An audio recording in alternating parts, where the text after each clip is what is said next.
ስሜ ዮናስ ሙልጌታ ይባላል። መሰራው በመቄዶንያ በጎ አድራጎት ማህበር ውስጥ ነው። እንግዲህ በዛሬው ዕለት ኦፕሬሽን ኢትዮጵያ የሚባል ተቋም ከእስራኤል ሀገር ነው የመጡት። ይህም ፕሮግራም እንግዲህ ለሁለተኛ ጊዜ ነው። ባለፈው አመት 2017 ላይ ነሐሴ ላይ መጥተው ተመሳሳይ የዚህን አይነት ሕክምና ተሰጥቷል። በዚህ ሕክምና እንግዲህ በጣም አረጋያኖች ውስብስብ የሆነ የአይን የጤና ችግር ያለባቸው ሕክምና ተሰጥቷቸዋል። በዚህ አይነት ሕክምና ውስጥ እንግዲህ መነጽር ታዞላቸዋል። የማንበቢያ መነጽር፣ ማንበብ የማይችሉ የማንበቢያ መነጽር፣ ከርቀት ማየት የሚችሉ ማየት የማይችሉ ደግሞ የእይታ መነጽሮች፣ ከዛ ውጭ ደግሞ እንደየ አይናቸው ህመም ጠብታ ታዞላቸዋል። ይህን አይነት ሕክምና አግኝተዋል። ሌሎቹ ደግሞ እንደዚሁ ለሰርጀሪ የሚያስፈልጋቸው ካታራክት ችግር ያለባቸው የሞራ ያለባቸው እነሱ ሁሉ ተለይቷል ማለት ነው። በቀጣይ ደግሞ ሞራ ይሰራላቸዋል ማለት ነው።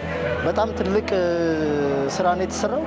ይሄ እንግዲህ ኦፕሬሽን ኢትዮጵያ እየሰራ ያለውን መቄዶንያ በጎ አድራጎት ማህበር ከፍ ባለ ደረጃ ያመሰግናል። በአረጋውያን ስም በህሙማን ስም በጣም አድርገን እያመሰገን ወደፊትም የዚህን አይነት እርዳታችሁ እንደዚሁ አሁን በየ6 ወሩ የመጣጡት በየ4 ወሩ ለምን አረጋውያኖች በየጊዜው ነው አይናቸው ችግር ያለው አይናቸው ላይ ብዙ ችግር ያጋጥማቸዋል። ግላኮማ ይኖራል፣ ካታራክት ይኖራል።